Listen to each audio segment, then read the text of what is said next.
अस्सलामुअलैकुम अज़ीज़ान ईमान, आपको आपके दोस्त आपके भाई तैयब एजाज का सलाम है। जो लोग मुल्क से बाहर जाना चाहते हैं और उस मुल्क से दिल बर्दाश्ता हो के मुल्क को छोड़ना चाहते हैं, ये वीडियो मेरी आपके लिए है। मिन हसन कौम हमने कोई ऐसा बड़ा गुनाह किया है ना कि खुशी की खबरें और अच्छी खबरें जो कि कौम सुनना चाहती है ना, फिल वक्त तो जहन से निकाल दो मेरे भाई, क्या नहीं है। और 2023-24 चल रहा है ना, 2024 पूरा 2025 पूरा, शायद कोई खुशी की खबरें 2026 के इन दिनों में आए आपके पास। 2 साल और है गुजारने के लिए, भी आपके पास 2 साल और हैं। ओवरऑल मुल्क क्यों छोड़ना है? 2-3 तरह के लोग होते हैं ना मुल्क छोड़ने वाले। एक होते हैं जो स्टूडेंट वीज़ा पे जाना चाहते हैं, जिनको अच्छी हायर स्टडीज़ के लिए अच्छे मुल्कों में जाना है, दैट्स टोटली गुड, जा सकते हैं। दूसरे कौन से लोग हैं? दूसरे वो लोग हैं जो कि बेचारे कारोबार के लिए जाते हैं, रोज़गार के लिए जाते हैं। तीसरे वो लोग हैं जो कि टूरिस्ट हैं। चौथे वो लोग हैं जो कि अपने मुल्क में रहते हुए इतने तंग आ चुके हैं कि वो यहाँ पे एक दिन भी नहीं गुजार सकते। चाहे वो मज़दूर तबका है, चाहे वो एलीट तबका है, चाहे वो मिडिल क्लास है, लोअर मिडिल क्लास है, अपर मिडिल क्लास है।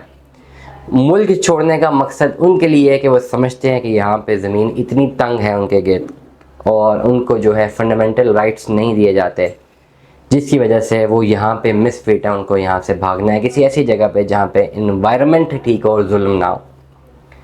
मैं आपको एक मज़े की बात बताऊँ, जो हमारा ये ख़त्ता है ना, अगर आप कभी ख़त्ते की हिस्ट्री पढ़े, क्योंकि मेरा मास्टर्स IR में इंटरनेशनल रिलेशंस में है, तो हिस्ट्री पढ़ने को जब मिलती है, मुझे याद है जब IR का मैं पहला चैप्टर पढ़ रहा था, तो सबसे पहले ये बताया गया था कि यहाँ पे जो बसने वाले लोग हैं इस बड़े सगीर पाक हिंद पे, स्पेसिफिकली मैं पाकिस्तान की बात करूँ, तो यहाँ पे बसने वाले लोग तो अपने लोग हैं ही नहीं भाई। ये तो सेंट्रल एशियन लोग थे। सेंट्रल एशियन लोग कौन? जो कि लैंड लॉक कंट्रीज़ हैं।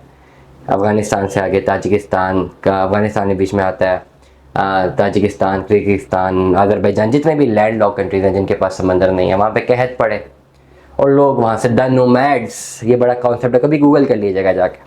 कौन थे नोमैड्स? खाना बदोश लोग जो कि वहाँ से नीचे उतरे central Asian country. Central Asia में काफ़ी ज़्यादा जंगें भी रही हैं।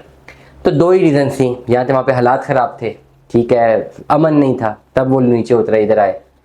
या दूसरी क्या रीज़न थी? क्योंकि पहाड़ी इलाके हैं ना, ठंडे इलाके हैं सारे, सेंट्रल एशिया सारा। या कहत था, अपॉर्चुनिटीज़ नहीं थी और वो लोग वहाँ से यहाँ पे आए। मतलब दोनों सूरतों में ऐसी सिचुएशन थी कि जहाँ पे वहाँ पे उन्होंने अपने मुल्क को छोड़ना प्रेफर किया और वो करते करते यहाँ पे आके बसे। और हमारी हिस्ट्री यही है कि हिंदुस्तान और पाकिस्तान के जो लोग हैं, ये बड़े सगीर के ज़्यादातर, सारे नहीं, ये वो द नोमैड्स, आप गूगल कर लें, अगर आप तो मेरी बात से इख्तिलाफ़ करते हैं, वहाँ से नीचे उतर के आए। अब एक बात तो मान लें कि जो बावजाद वहाँ से हमारे आए, ठीक है, वो इसलिए आए क्योंकि वहाँ पे कुछ ना कुछ मसाइल थे, या जंगें थीं, या प्रॉब्लम्स थीं, या लॉ नहीं था, या रूल ऑफ लॉ कुछ नहीं था, इसलिए वो आ गए। तो मतलब हमारी जीन्स में ये चीज़ है कि जब कभी भी किसी इलाके में कोई प्रॉब्लम हो, बजाय ये कि वो इलाका आपका अपना उसको फेस करें, आंखों में आंखें डाल के लड़ें, हम लोग की जीन्स में क्या शामिल है कि हम वो मुल्क छोड़ के अपनी हिजरत कर जाते हैं।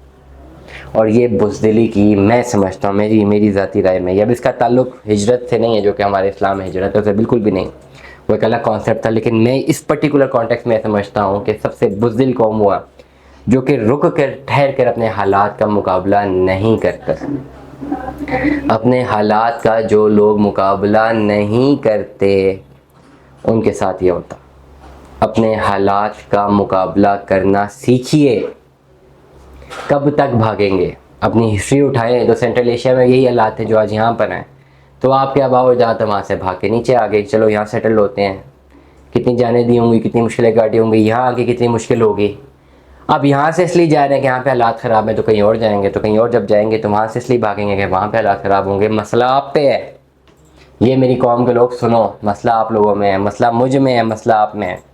क्योंकि हम लोग जहाँ जहाँ जाएंगे वहाँ वहाँ हालात ख़राब होंगे। मतलब कुछ है जो हम गलत कर रहे हैं, कुछ ऐसी बातें हैं जो कि हम सही से नहीं कर रहे हैं, कहीं पर हम गलत हैं। और ये जो हमारे ऊपर बैठा दिए जाते हैं, मुसल्लत कर दिए जाते हैं हमेशा जालिम हुक्मरान, जिसकी वजह से ज़मीन इतनी तंग हो जाती है कि मुल्क छोड़ के जाना पड़ता है, इसके ज़िम्मेदार हम हैं। हमें मानना पड़ेगा कि हमें, क्योंकि हम जहाँ हैं वहाँ पे हमें छोड़ के जाना पड़ रहा है और उस खित्ते के हालात ख़राब हो रहे हैं, क्यों हो रहे हैं, और हम जिस और जगह जाते हैं तो वहाँ भी हम वही काम करते हैं। इसलिए मेरी ज़ाती राय ये है कि हमें अपने आप को दुरुस्त करना पड़ेगा और यहाँ पे रहते हुए अपने हालात को ठीक करना पड़ेगा, और ये कलेक्टिव एफर्ट से होगा, ये ऐसे नहीं होगा कि ओवरनाइट होगा। मुल्क छोड़ के भागना बहुत आसान है, उसके बाद भी कोई हल नहीं है। आपके आबाओ अजदाद ये करके देख बैठे हैं, आज अगर आप उनकी नस्ल में से और सुकून में नहीं हैं, तो आप जिस अपनी नस्लों के लिए जा रहे हैं बाहर, तो वो भी सुकून में नहीं होगा। आने वाले टाइम पे आपको खुद यहाँ पर रहकर मुकाबला करना पड़ेगा। दुआ में याद रखिएगा, अपना बहुत सारा ख्याल रखिएगा। स्टे ट्यून्ड में, अल्लाह हाफ़िज़।